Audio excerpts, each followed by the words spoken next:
बोल रहा है। खुदा उनको बोलो, खुदा मुझे माफ़ कर, मेरी गलती खताओं को माफ़ कर, मेरी कमियों कमजोरियों को मुझसे दूर कर, तेरी गहरी हजूरी को समझने का मुझे रूह बख्श, ताकि मैं तुझे समझ सकूं, तुझे पहचान सकूं, तेरे पीछे चलने वाला बन सकूं, तेरे साथ वफादार रहने वाला बन सकूं, तेरी मर्जी को पूरा करने वाला बन सकूं। एक बात याद रखो, जो वचन आज आप सुनने वाले हो, अगर आप में से कोई कहेगा मैं बहुत परफेक्ट हूँ, मुझे सब मालूम है, मैं सही रूल फॉलो कर रहा हूँ, तो जो वचन आप सुनने वाले हो आपको मालूम पड़ जाएगा कि इंसान कितना परफेक्ट है। अगर बाइबल की गहराई से जाकर स्टडी करो तो आपको सिर्फ एक दिन का होमवर्क मिलता है, बस उसमें आपको परफेक्ट होना है। अगले दिन का जिम्मा नहीं है, अगले दिन के लिए आपको अगली मेहनत करनी पड़ेगी। अगर आप आज के दिन की बरकत को कल के दिन के लिए यूज करना चाहोगे तो ये पॉसिबल नहीं है, ये बिब्लिकल एक बात है। इसलिए बाइबल कहती है मुझे अपनी स्लीप को हर रोज उठाना पड़ेगा। हर रोज का मतलब क्या है? आपको हर रोज खुदा से माफी मांगनी। और अगर आप समझ रहे हो कि मुझे सब कुछ मालूम पड़ गया है बाइबल के बारे में, मैं सही चल रहा हूँ, सब कुछ परफेक्ट है, तो आप रॉन्ग हो। ऐसा नहीं है। हमें हर पल, हर टाइम, हर सेकंड अपने खुदा के साथ टाइम स्पेंड करना पड़ता है। हालेलुया। अपने हाथों को हिलाओ और बोलो थैंक यू जीसस। आपकी एक आवाज और पूरी गूंज के साथ आवाज आनी चाहिए, स्वीट तरीके से बोलो thank you Jesus, thank you Holi spirit, thank you Jesus, thank you Holi spirit. अपने हाथों को उठाओ और तारीफ कर दो खुदा के लिए। हालेलुया। आप ऐसे कितने लोग खुदावंत की प्रेजेंस में खुश हैं? अपने लिए तारीफ करो खुदा के सामने। हालेलुया। अपनी लाइफ को मजाक मत बनाओ। आपका एक डिसीजन आपकी लाइफ को शैतान के हाथ में देने से रुक नहीं सकता। अगर आपका डिसीजन गलत होगा तो जब आप शैतान के हाथ में चले जाते हो तो शैतान के पास राइट होता है आपके ऊपर कब्जा करने का, फिर आपको रोंदने का और आपको पूरा शर्मिंदा करने का। ये अख्तियार बन जाता है उसके पास। फिर उस जो आपने उसको लॉ के मुताबिक आपने उसको अख्तियार दिया होता है, फिर आपको छीनना पड़ता है उससे, क्योंकि वो प्यार से आपको नहीं देगा, वो छीनना पड़ेगा आपको। और छीनने का मतलब क्या होता है? आपको ज्यादा मेहनत करनी पड़ती है। एक बात अगर खुदा प्यार से समझाए तो अच्छी बात क्या है कि चुप करके चलते जाओ, लाइफ में अच्छा हो या ना हो ये अलग बात है, पर बाइबल कहती है खुदा में की गई मेहनत कभी बेफायदा नहीं जाती। तो चुप करके खुदा के साथ चलते जाओ। लाइफ कितनी भी डाउन चली जाए, कितनी भी लेफ्ट राइट चली जाए, किसी बात से कभी मत घबराओ, बस सीधे चलते जाओ। God time is the best time. कितनों को मेरी बात समझ आ रही है? लेकिन अगर आप अपनी अकल को ज्यादा इस्तेमाल करोगे तो बाइबल उसके बारे में पहले तस्दीक कर चुकी है कि इंसान की जो अकल है, जो जमीन वाली अकल है, वो खुदा रिजेक्ट कर चुका है, वो कामयाब नहीं है। इसलिए आप क्रिश्चियन लोगों को देखोगे वो डाउन पे चलते जा रहे हैं और वो समझते हम स्पिरिचुअल हैं, बड़े अच्छे हैं, हम 1 घंटा या 2 घंटे बाइबल पढ़ लेते तो सब चीजें हमें समझ आ गई हैं। पर ये झूठ है, ऐसा नहीं है। क्योंकि जो स्पिरिचुअलिटी है या क्रिश्चियनिटी है, ये दोनों अमलों और कर्मों के ऊपर चलती है। काम करने से, उस पर चलने से आपको समझ आती है आप कितने राइट और कितने रॉन्ग हो। हालेलुया। समझ आ रही कि नहीं आ रही? तो जो बात मैं आपको देने वाला हूं इसको बड़े ध्यान से समझना। बाइबल की कोई भी ऐसी बुक, वो ऐसा नहीं है कि वो नॉर्मल लिखी है, सब फैक्ट लिखी है, लेकिन मुझे सबसे जो परफेक्ट, जो मुझे बड़ी छूती है, जो बुक अच्छी लगती है, वो पता कौन सी है? इस्तिस्ना। इसमें जब आप जाकर इसको पढ़ोगे पूरी बुक को, तो वहां पर आपको समझ आएगी आपको खुदा के हार्ट की, और आपको ऐसे लगेगा जैसे कोई मुझसे बात कर रहा है। अगर आप जेन्युइन हो तो आपको ऐसे लगेगा कोई आपसे बात कर रहा है। और जब उस बुक को पढ़ोगे, खुदावंद के हार्ट की बातें आपको समझ आएंगी कि खुदा हमसे क्या चाहता है, वो क्या हमारे बारे में सोचता है, आप क्या सोचते हो, आप क्या चाहते हो, आपकी अकल कितनी अच्छी है, आप कितने काबिल हो, ये कोई बात मैटर नहीं करती है। ये मुझसे ज्यादा कोई बेहतर नहीं जानता, क्योंकि मैं भी अपनी लाइफ में बड़ा चतर और बहुत ही चालाक था, बहुत अकलमंद था, मैं बड़ी होशियारी से चलने वाला था। मैं जल्दी किसी के काबू नहीं आता था, लेकिन मेरी लाइफ में सदा ही मेरे साथ धोखा ही हुआ था मेरे साथ। पता क्यों? क्योंकि मैं फिजिकल अकल को लेके चल रहा था। लेकिन आज जब मैं अपने खुदावंद के साथ चल रहा हूँ, उसकी हिकमत और अकल को लेके चल रहा हूँ, तो कोई मेरे साथ कितना भी धोखा करने की कोशिश क्यों ना कर ले, मेरा खुदा उसको छोड़ेगा नहीं। क्यों? क्योंकि मुझे मालूम है कि मैं अपने खुदावंद की कही बातों के मुताबिक अगर चल रहा हूँ, तो जब मैं चल रहा हूँ तो कोई चीटिंग जितनी मर्जी करे उससे फर्क नहीं पड़ता, बट मुझे मालूम है कि खुदा मेरे साथ है और मुझे कभी ना गिरने देगा, यीशु के नाम से। हालेलुया। तो अपनी लाइफ में एक बात समझो कि आपको खुदा के साथ वैसा चलना जैसा खुदा चाहता है। अगर आप वैसा नहीं चलोगे, मैं आपको सच बोल रहा हूँ, शैतान आपकी लाइफ को खा जाएगा और आपको मालूम भी नहीं पड़ेगा आपके साथ कितना बड़ा धोखा हो गया। अगर आप एक ही कश्ती में होकर आगे जाओगे, आप लाइफ में एक जगह पर पहुंच जाओगे। और अगर दो कश्तियों में पाँव होगा तो आप एक जगह पर नहीं पहुंच सकते, आप बीच में ही वो घूमते रहोगे और एग्जैक्ट जगह पर नहीं पहुंच पाओगे। कितनों को ये बात समझ आ रही? हालेलुया। खुदा आपसे बहुत प्यार करता है, खुदा आपसे बहुत प्यार करता है, मैं आपको सच बोल रहा हूँ। लेकिन आपको उस मोहब्बत को समझने में पता नहीं क्यों प्रॉब्लम और दिक्कत हो रही है। पता क्यों हो रही है? क्योंकि शैतान आपके पीछे, आपको मालूम भी है, बाइबल में पढ़ा है कि शैतान हमारे पीछे हाथ तोड़ के पड़ा हुआ है, फिर भी आप उसकी बात को इग्नोर ले जाते हो, उसको इजी ले जाते हो और वो आपके साथ धोखा कर देता है। हालेलुया। चलो हम बाइबल में चलते हैं और उसको बड़े ध्यान से समझते हैं। इस इस्तेना की किताब पे निकालो, उसका 5 बाब और उसकी 23 आयत से हम पढ़ेंगे। इस वचन को बड़े ध्यान से मेरी बहन मेरे भाई सुनना और समझना, मैं आपको सच बोल रहा हूँ। हालेलुया। खुदावंद के पाक कलाम में से इस्तिस्ना की किताब 5 बाब 23 से यहाँ से पढ़ेंगे। गिनती की किताब के बाद आती है पुराने यतनामे में। खुदा के कलाम में यूँ लिखा है, और जब वो पहाड़ आग से थक रहा था और तुमने वो आवाज़ अंधेरे में से आती सुनी, तो तुम और तुम्हारे कबीलों के सरदार और बुजुर्ग मेरे पास आए और तुम कहने लगे कि खुदावंद हमारे खुदा ने अपनी शौकत और अज़मत हमको दिखाई और हमने उसकी आवाज़ आग में से आती सुनी। आज हमने देख लिया कि खुदावंद इंसान से बातें करता है तो भी इंसान जिंदा रहता है। सो अब हम क्यों अपनी जान दें, क्योंकि ऐसी बड़ी आग हमको भस्म कर देगी। अगर हम खुदावंद अपने खुदा की आवाज़ फिर सुने तो मर ही जाएंगे, क्योंकि ऐसा कौन सा बशर है जिसने जिंदा खुदा की आवाज़ हमारी तरह आग में से आती सुनी हो और फिर भी जीता रहा। सो तो ही नजदीक जा कर जो कुछ खुदावंद हमारा खुदा कहे उसे सुन ले, और तू ही वो बातें जो खुदावंद हमारा खुदा तुझसे कहे हमको बताना, और हम उसे सुनेंगे और उस पर अमल करेंगे। और जब तुम मुझसे गुफ्तगू कर रहे थे तो खुदावंद ने तुम्हारी बातें सुनी। तब खुदावंद ने मुझसे कहा कि मैं ने इन लोगों की बातें जो उन्होंने तुझसे कहीं सुनी हैं, जो कुछ उन्होंने कहा ठीक कहा। काश उनमें ऐसा ही दिल होता कि वो मेरा खौफ मानकर हमेशा के लिए सब हुक्मों पर अमल करते, ताकि सदा उनका और उनकी औलाद का भला होता। सो तू जाकर उनसे कह दे कि तुम अपने डेरों को लौट जाओ, पर तू यही मेरे पास खड़ा रह। और रॉन्ग है, मैं सच बोल रहा हूँ। क्योंकि अगर तुम्हारे अंदर जेन्युइन मसा होगा तो पूरी स्क्रीन, पूरी स्टोरी तुम्हारे सामने आएगी। बस तुम उसको इंस्ट्रक्शन दोगे तो राइट जा, लेफ्ट जा, देख खुदा तेरी जिंदगी में काम करेगा। क्यों? क्योंकि उसका मसा तुम्हारे अंदर है।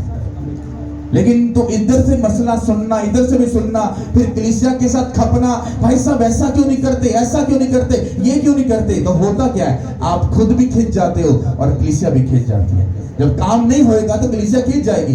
तो प्रॉब्लम कहां पे है? प्रॉब्लम ये है कि कलीसिया बात मान नहीं रही। जब मानती नहीं फिर वो कुड़कुड़ाती है, जब वो कुड़कुड़ाती है फिर उनका खुदा ऊपर से सुन रहा होता है। क्या कर रहा होता है? सुन रहा होता है। तो इसलिए आपको ये बात याद रखनी है कि जब आप खुदा की प्रेजेंस में आते हो तो खुदावन जो आपसे बात कर रहा है वो आपके भले के लिए कर रहा है। हालेलुया। आपकी टेस्टमनी में आपको थोड़ी सी देर तो हो सकती है, आपको थोड़ा सा वक्त लग सकता है, लेकिन जो टेस्टमनी मिलेगी वो लॉन्ग टाइम आपकी लाइफ में टिकी रहेगी और खड़ी रहेगी। हालेलुया। कितनों को मेरी बात समझ आ रही है? तो उसके बाद खुदा ने मूसा को इंस्ट्रक्शन दी, उनको समझाया, उसको बताया। कहता काश मूसा ये लोग जो तेरे साथ बातें कर रहे तो मैं सुन के बड़ा खुश हो रहा था, मेरा दिल बड़ा ही एक्साइटेड हो रहा था। अरे कितने प्यारे हैं मेरे लोग, कितना डर है इनके अंदर। तो कहता काश। काश का मतलब क्या होता है? कंफर्म नहीं है कि आगे से कोई करेगा या नहीं करेगा। कहता काश। कहता ये सदा इनका दिल ऐसा ही रहे, ये मुझसे डरते रहे, ताकि इनका और आगे इनकी औलाद का क्या हो, भला हो। मैं आपको कितनी बार ये प्रीच कर चुका हूं, अगर तुम लोग राइट डिसीजन लेकर सही तरीके से नहीं चलोगे, तुम बुजुर्ग और तुम जो मैरिड हो, तुम अपने बच्चों का भला कभी ना देखने पाओगे। ये बाइबल कहती है। क्योंकि जब तुम ही गलत राह पर चल पड़े तो 100% तुम्हारे बच्चे तुम्हें ही फॉलो करेंगे, वो किसी और को फॉलो नहीं करेंगे। हालेलुया। समझ आई कि नहीं आई? तो कृपया अपने ऊपर मेहरबानी करो और समझने की कोशिश करो। मैं तुम्हें बड़ी गहराई से ये बात बोल रहा हूं, अगर तुम्हारा खुदा के साथ, उसके घर के साथ, फिर उसके कामों के साथ और चौथे नंबर पर उसके मैन ऑफ गॉड के साथ कनेक्शन नहीं है, तुम्हारी बहुत सारी चीजें रॉन्ग वे पे चली जाएंगी और तुम्हें लगेगा मैं तो राइट हूं, वो तुम्हें लग रहा है राइट हो। You are not a right. तुम्हें राइट पास्टर की नजर में नहीं, अपने खुदा की नजर में होना है। और खुदा की नजर में राइट होने के लिए भाई साहब, मैं ज्यादा तो कुछ नहीं बोलूंगा, लेकिन मुझसे ज्यादा बेहतर कोई नहीं जानता। नक दियां लकीरां भी होंदे, वो गल छोटी पै गई है। लक दियां लकीरां भी नहीं निकलदियां, कुछ होर ही हो जाता। तो मैं अक्सर जब से ये फ्राइडे मीटिंग स्टार्ट हुई है, तो जो बच्चे काम कर रहे हैं आगे डेकोरेशन का, ये सारे काम करते हैं, तो मैं इनको बोलता हूँ तुम्हें कोई कभी स्कॉलर या पीएचडी वाला या बड़ा कैंट किस्म का बंदा मिले ना कि खिदमत ऐसे होती है, खिदमत ऐसे होती है, तो उसको उसकी तरफ देख के स्माइल करके कहना गॉड ब्लेस यू। तो क्या कहना ये क्या है? उसको को भाई साहब मजीद बात समझनी है, हमारे चर्च में आकर सिर्फ 2 फ्राइडे हमारे साथ काम कर लो, तुम्हें खिदमत के बारे में नॉलेज पड़ जाएगी, खिदमत होती कैसे है। इस ज़बान को चतर से चलाना ये आसान है। उन बच्चों से पूछ कर देखो जो पूरी रात वहां पर काम करते हैं, फिर अगला दिन भी काम करते हैं, और फिर जाकर कहीं खुदा का मजबा सजता है, और उसके बाद जाकर आगे काम स्टार्ट होता है। ये नॉर्मल बात नहीं है। मेरे साथ बड़े कम लोग टिकते हैं, लेकिन जो टिक गया, मैं उनको चैलेंज भी करता हूँ यीशु मसीह में, वो बंदा कहीं भी खड़ा होगा वो मार नहीं खाएगा, क्योंकि मैं भी मार खाकर यहाँ पर खड़ा हुआ हूँ। कोई बंदा आकर मुझे जब कोई बताता है ना तो मैं हंस पड़ता हूँ, खिदमत तो ऐसे होती है, खिदमत ऐसे होती है, खिदमत तो ऐसे होती है, तो मुझे आगे से हंसी आ जाती है। अच्छा, मैंने कहा भाई साहब थोड़ा सा हमारे साथ भी आके काम करके देखो कि खिदमत कैसे होती है, तो आपको मालूम पड़े खिदमत कैसे होती है। ये एक आम पैटर्न नहीं है। जब तुम अपनी खुशी को, अपने वक्त को सेक्रीफाइस करते हो, उसको कुर्बान करके खुदा को वक्त और टाइम देते हो, तब खुदा ऊपर से देख रहा होता है। अगर वो सुनता है तो वो अच्छी बातों और अच्छे कामों को भी देखता भी है। इसलिए मैं आपको बोलता हूं, आप लोगों को नॉर्मल लगता है संडे छुट्टी मार ली, आप लोगों को लगता है फ्राइडे छुट्टी मार ली, भाई साहब ये नॉर्मल नहीं। क्योंकि इन दिनों में जब डिसाइड किया जाता है, ये खुदा की प्रेजेंस को जब बनाया जाता है, जब खुदा ऊपर से उसकी सेटलमेंट करता है, तो खुदा फिर ऊपर से देख भी रहा होता है क्या चल रहा है। सोचो, कलीसिया जब मूसा से बात कर रही है तो खुदा मूसा को स्पेशल बोल रहा है, यार कितने अच्छे और कितने प्यारे हैं। सोचो, जब तुम खुदावंत के कामों को कर रहे हो तो खुदा क्या मुझसे नहीं बोल रहा होगा, यार कितने प्यारे हैं, यार ये काम कर रहे हैं। मैंने एक बंदे से बात की थी, कितने लोगों को मालूम है बरकत कैसे ली जाती है? कोई मालूम है किसी को बरकत कैसे ली जाती है? कोई बता सकता है मुझे कैसे?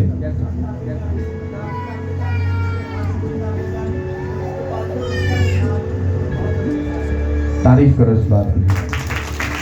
अगली बात सुनो,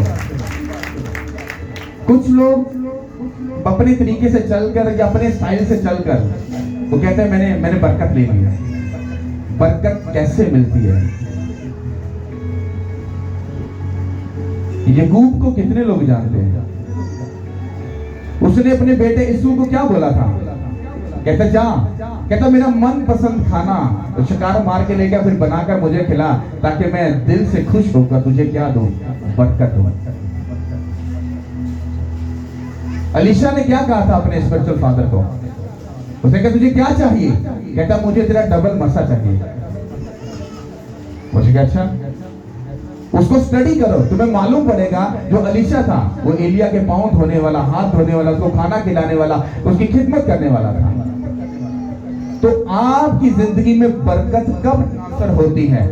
आपकी जिंदगी में बरकत तब ट्रांसफर होती है जब आपका मैन ऑफ गॉड खुश होता है। वरना मैं दावा करता हूं तुम्हारा मैन ऑफ गॉड खुश नहीं है, तुम्हारे में वो बरकत का मसा ट्रांसफर कभी नहीं हो सकता। क्योंकि तुम जितना मर्जी जोर लगा लो, बरकत तब ही मिलती है जब मैन ऑफ गॉड बोलता है और यार दिल खुश करता ही जा, खुदा तेरे खुश करे, तो मसा ट्रांसफर हो गया। और एक बंदा अगर कर रहा है नहीं मैं तो पास्टर दा बहुत चीठा वा, मैं तो पास्टर दा इन्हें करके पूरा संगी आ, मैं तो पूरा लंगोटिया वा, पर उसके अमल और कर्म बिल्कुल जीरो है, वो बंदा इस साथ बैठ के खाना भी खा ले वो बरकत नहीं ले सकता। ये बिब्लिकल, ये अकॉर्डिंग टू बाइबल लॉ है। अगर तो ऐसा हो गया तो फिर तो पास्टर का कोई कनेक्शन सिस्टम ही नहीं रहा ना। हर बंदा आएगा, जपियां दो पाएगा, भाई प्यार की बातें करेगा, ठीक है, मुट्ठी में चंदा लगाएगा तो भाई मैं बरकत ले ली। नो, बरकत मिलती है तब जब आपका मैन ऑफ गॉड आपकी मेहनत को, आपके पैशन को, आपकी खुदा के साथ लगन को देखता है और वो पर्सनल भी जाकर बोलता है खुदावन ये बंदा दिल जीत लिया। जब एक मैन ऑफ गॉड बोलता है यार तूने दिल खुश कर दिया, मैं कहता हूं वो मैन ऑफ, उसके बाद फिर वो मैन ऑफ गॉड जो है वो खुद भी उस ब्लेसिंग को ट्रांसफर होने से रोक नहीं सकता। तो और कुछ लोग ऐसे होते हैं जो बाइबल कहती है कि जोर आवर बढ़कर खुदा की बादशाही को छीन लेता है। ये बात कहां पर फिट बैठती है? ये तब फिट बैठती है जो बंदा ना दिन देखे ना रात देखे और खुदा के साथ सीरियस हो जाए और उसको काम बोला जाए और वो बोले नो क्वेश्चन नो आंसर, मैं हाजिर हूं, मुझे काम बोलो। ये ऐसे बंदे जबरदस्ती अपनी बरकत को छीन लेते हैं। हालेलुया।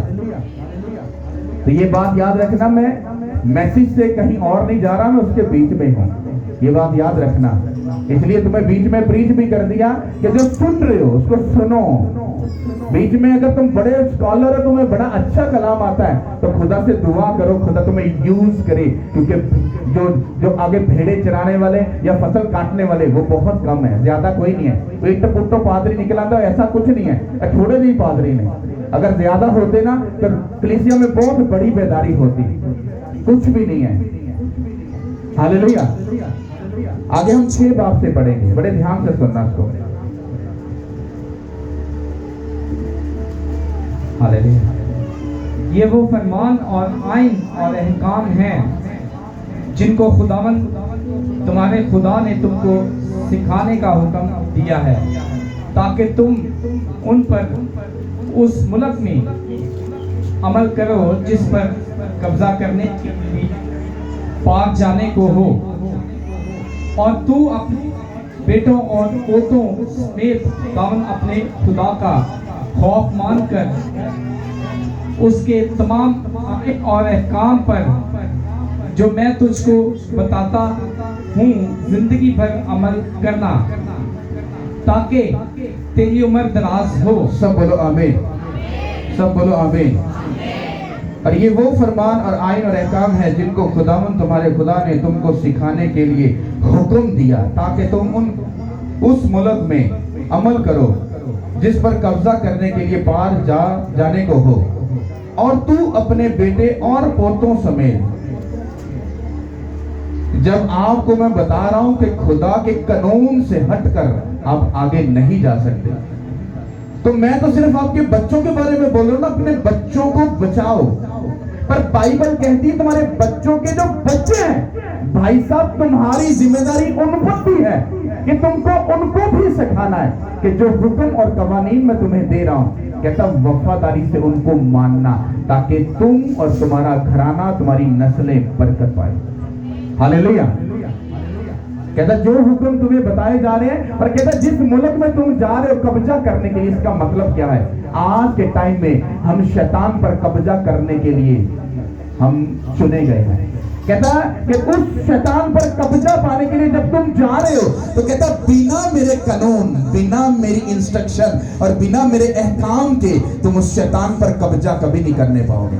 क्योंकि कनान शहर जो था, वहां पर जो लोग रहते थे, खुदा उनके खिलाफ था और वो उनको उन पर फतह पाने के लिए लेकर जा रहा था। वादा था खुदा का। इसी तरह खुदा का वादा है कि जिस तरह मैं गालिब आया, तुमको भी शैतान पर क्या आना है? गालिब आना है। और बिना खुदा की बातों को माने, बिना उसके हुक्मों को माने, बिना उसकी मर्जी को पूरा किए, ना तो तुम गालिब आ सकते हो, ना तुम्हारे बच्चे, ना तुम्हारे पोते, तुम में से कोई भी उस पर गालिब नहीं आ सकता। Hallelujah, hallelujah. तो यही बात जो मैं आपको बताना चाह रहा हूं कि आपको ये बात समझनी है कि जब आप चर्च में आ रहे हो, आपको मालूम है ये जो 5 बातें जो मैं आपको बोल रहा हूं, इसके ऊपर बोलना अभी बहुत ही ज्यादा है।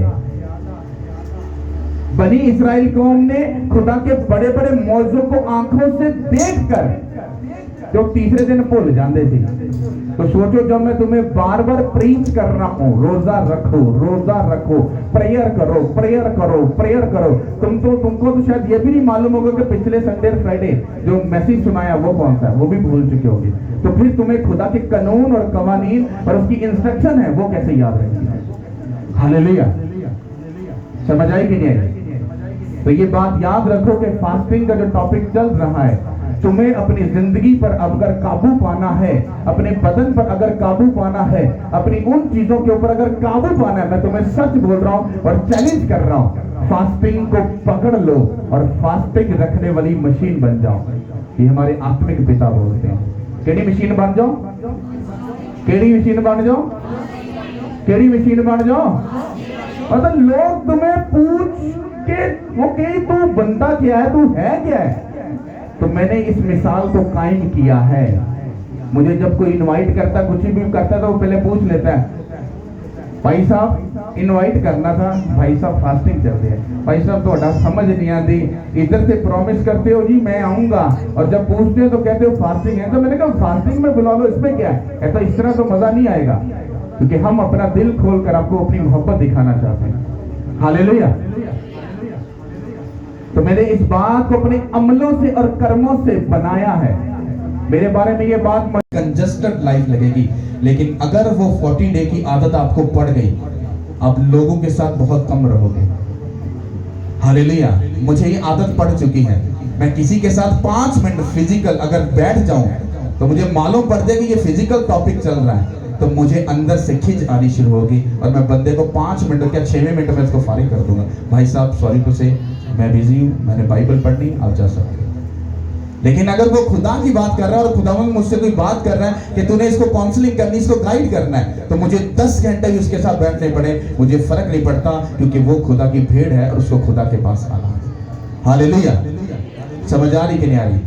तो भाई साहब, इसमें जो मैंने वचन पढ़ा है, यहाँ पर खुदा मूसा से बात करके कानून कवानीन की बात कर रहा था, और उसके बाद कलीसिया ने कहा कि भाई साहब खुदा ने प्रूफ दिया था कि मैं मूसा से बात करता हूँ, he is a real man of God, ये सच्चा दास है, मैं इससे बातें करता हूँ। जब कलीसिया ने ये देख लिया तो वो डर गए, और उसके बाद उन्होंने क्या कहा कि मूसा भाई साहब तू खुद ही जाकर बात कर ली, हम बात नहीं कर सकते, क्योंकि हम तो ये बात से हैरान है कि खुदावंद को देखकर उसकी आवाज को सुनकर हम अभी भी जिंदा हैं, तो हम मरना नहीं चाहते, आप ही जाओ और जो हमको बोलोगे हम वो करने के लिए तैयार हैं।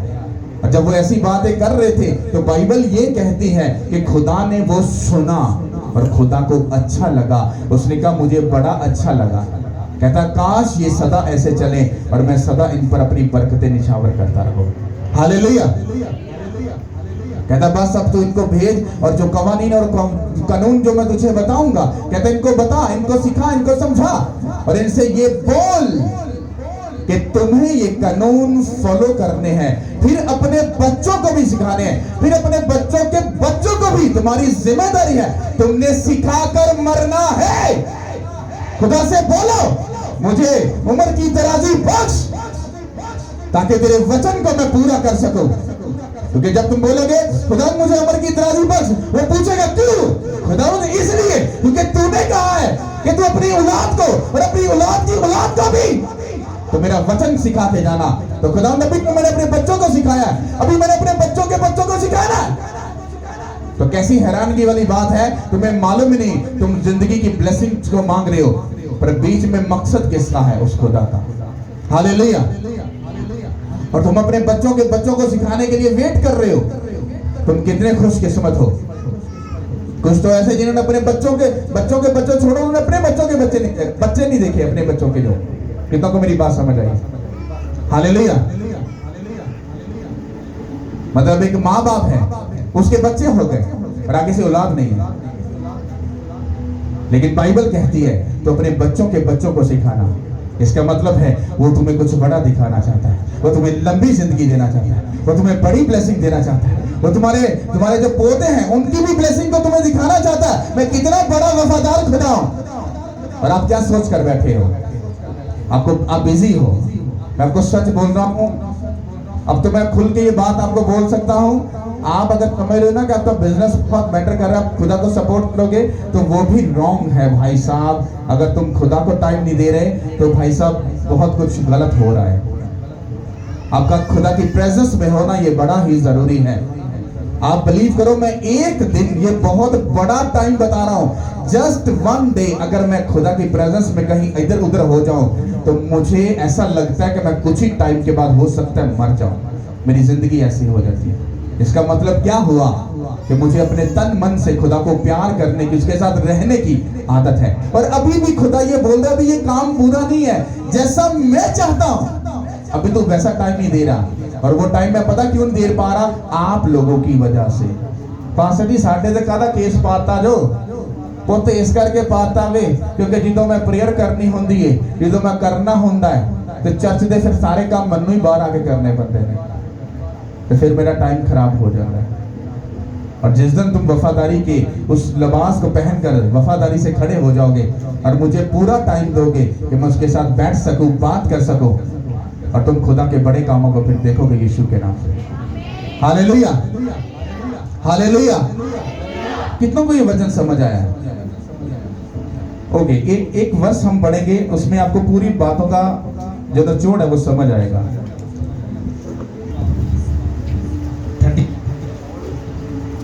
31 आयत, 31 वर्ष। उसने कहा, नो, मैं बैतल का खुदा हूं। पैदाइश 30 बाब उसकी 31 आयत। ओके, चैप्टर 31 है, उसकी जो वर्स है वो 13 है।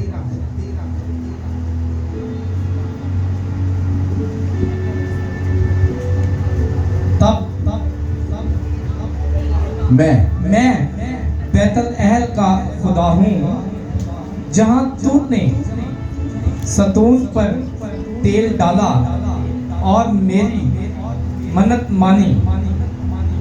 बस अब उठ और इस मुल्क से निकलकर अपनी जात दूत को लौट जा। सब बोलो आमीन।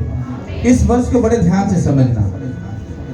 ये वर्ष उस बात को प्रेजेंट करती कि जब यकूब अपने घर से निकला और अपने मामे के घर में जा रहा था, रात हो गई, एक जगह पत्थर लिया, सहराने रखा और सो गया। वहां पर खुदा की उसके साथ बात हुई, उसने एक ड्रीम देखा, ख्वाब देखा। वहां से एक सीढ़ी है जो ऊपर नीचे आ रही है और खुदा ने उससे बात की। जब उससे बात की तो वो अपनी जाग करके वो उठा, तो उसने कहा हो ना हो, यकीनन 100% ये खुदा का घर ही होगा। और बाइबल कहती वहां पर उसने एक पत्थर रखा, फिर उसने तेल डालकर उस जगह को मखसूस किया और उसको डन कर दिया कि ये खुदा की हैकल है। बैतेल का जब आप मतलब जब पढ़ोगे तो उसका मतलब है इबादत करने वाली जगह, दुआ करने वाली जगह। अब ये बात मैं आपको क्या समझाना चाहता हूं, जब आप खुदा यीशु मसीह में आते हो तो आपका जो ये घर है, मक़दस है, जो बदन है, ये किसका बन जाता है? किसका बन जाता है? किसका बन जाता है? तो ये आपका मक़दस बन जाता है, क्योंकि इस आपने जब तौबा की और जब आप मखसूस होकर अपनी जिंदगी खुदा को देते हो तो आप बैतेल मतलब खुदा का घर बन जाते हो। क्या बन जाते हो?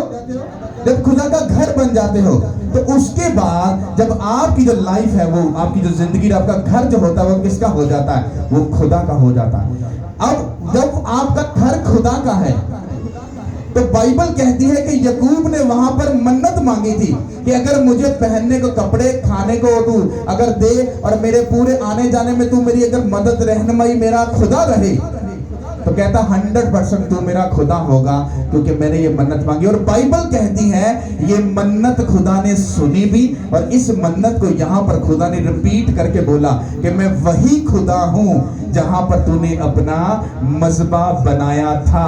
मतलब ये खुदा आपसे बात कर रहा है कि जब तूने अपना घर बनाया था, जब तूने अपनी जिंदगी मुझे दे दी थी, तो मैं वही खुदा हूं, वही खुदा हूं जिसको तूने कबूल किया। अब ये घर तेरा नहीं, ये मेरा है, और मेरे घर में बैठकर जब तूने ये मन्नत मांगी थी कि ये जिंदगी तेरी होगी, तेरे साथ चलेगी, मैं वफादार रहूंगा, मैं तेरे साथ सदा चलता रहूंगा। उसके बाद बाइबल ये कहती है कि क्यों खुदा ने याकूब को ये बात याद दिलाई थी कि अब तू उठ। क्यों? क्योंकि उठने से पहले उसने जो 20 साल थे वो अपने मामे के घर में रहकर उन सब कामों को पूरा कर लिया था जिस मकसद के लिए खुदा ने उसको भेजा था। इसका मकसद क्या होता है? जब आप तौबा करते, अपनी जिंदगी खुदा को देते हो और देने के बाद आप पूरे कानून और कवानीन को फॉलो करके एग्जैक्टली जब चलते रहते हो तो आपका खुदा आपको बोलता है, कहता है मेरे बेटे अब उठ, तूने मेरे काम को पूरा कर दिया। कहता है अब मेरी उस जगह पर जाने के लिए तैयार हो जा। कौन सी जगह? जो तेरे खुदावन ने तुझसे वादा किया था, मैं जाता हूं और तेरे लिए घर तैयार करता हूं। उठो और तैयार हो जाओ उस जगह पर जाने के लिए यीशु के नाम के वसीला से। हालेलुया। याकूब ने कहा था मैं वापस अपने सलामत अपने घर में आऊं। उसने कहा मैं तेरे साथ रहूंगा। उसने कहा मैं वही खुदा हूं जहां पर तूने उस जगह को क्या किया था? इबादत के लिए डेडिकेट किया था। इसको हम आज के दौर में कैसे समझेंगे कि खुदा कहता तू वही है जिसने मेरे साथ वादा किया, तू वफादार रहा। कहता मैं तुझे बेस्ट लाइफ दूंगा, बेस्ट बच्चे दूंगा, बेस्ट वाइफ दूंगा, बेस्ट बिजनेस दूंगा, मैं तुझे सब एक्सीलेंट दूंगा और तू ब्लेस होगा और तू बड़ी जीत को जीतने जा रहा है यीशु के नाम के वसीला से। हालेलुया। पर कब? याकूब ने खुदा के साथ कोई भी ऐसी गड़बड़ी पैदा नहीं की थी, इसलिए खुदा ने उसको याद दिलाया, तूने मुझसे मन्नत मांगी थी कि मैं तेरी मदद करूं, तो मैंने तेरी मदद की है। तेरे मामे के हाथ से मैंने तुझे छुड़ाया, उसे 10 बार तेरी मजदूरी बदली, वो तेरे साथ गेम खेल रहा था, मैंने तुझे उसकी गेम से बचाया। मेरे एक फरिश्ते वहां पर खड़े थे, वो गड़बड़ी कर रहा था, मैंने तुझे बचाया कि नहीं बचाया? पहनने कपड़े दिए कि नहीं दिए? तुझे बीवी दी कि नहीं दी? तुझे बच्चे दिए कि नहीं दिए? सबको दिया ना। कहता मैं तेरे साथ वफादार रहा हूं। ये बात खुदावन आज हमसे बोल रहे हैं। अगर याकूब ने मन्नत मारकर उसका पूरा किया तो मैंने उसको खुद याद दिलाया कि मैं वफादार खुदा हूं। मैं तुमसे भी वादा करता हूं, अगर आज अपनी जिंदगी तुम खुदा को दे दो, उसके साथ चलने के लिए तैयार हो जाओ, उसके कानून और कवानीन को मानने के लिए तैयार हो जाओ, मैंने बोला वो तुमसे भी बात करेगा और तुमको भी एक बेस्ट वे देगा, बेस्ट जगह पर लेकर जाएगा यीशु के नाम के वसीला से। हालेलुया। Thank you Lord. कितनों को मेरी बात समझ आ रही है? हालेलुया। अगर आप वफादारी का लिबास पहनकर पूरी वफादारी को साबित करोगे, लाइफ कभी सेव नहीं रहेगी। हालेलुया। कितनों को मेरी बात समझ आई जो मैंने आपको प्रीच की? नहीं, मैंने हाथ नीचे करने के लिए नहीं बोला था। हालेलुया। सब बोलो आमीन।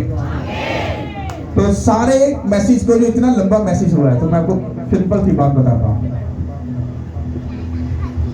मैं जब बाइबल पढ़ रहा था तो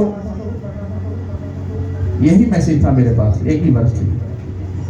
मैं खुदा इसको मैं क्या बयान करूंगा। तो सुबह तक कोई काम नहीं था, कुछ भी नहीं था। मैंने बाहर काम, कभी मुझे माइक लगाना, कभी कुछ देखना, कभी कुछ, कभी फिर बाहर आ रहा हूँ, फिर अंदर जा रहा हूँ। तो एंड देन सब चीजें फाइनल की, और फाइनल करने के बाद जब मैं गया तो मैं घुटनों में प्रेयर कर रहा था।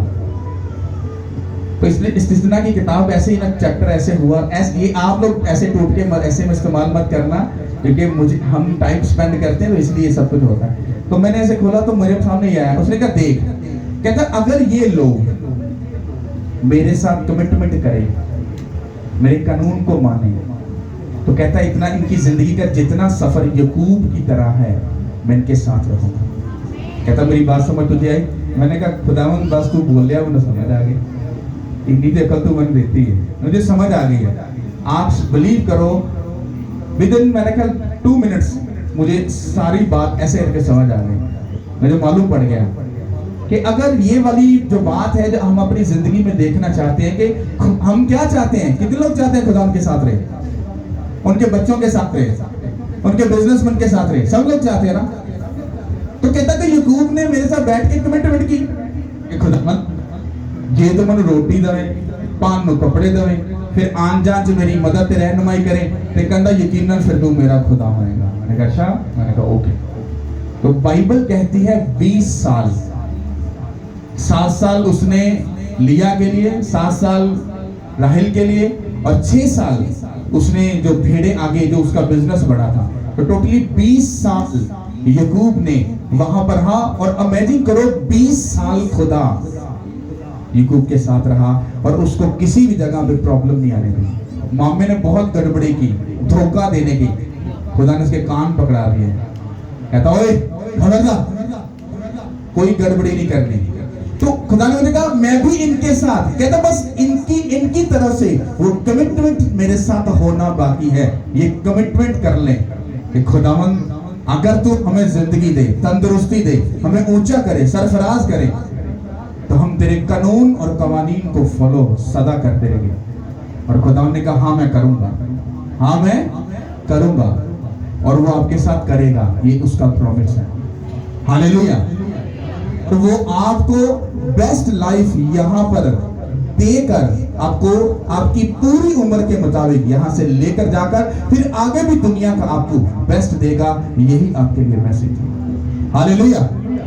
समझ आई कि नहीं है?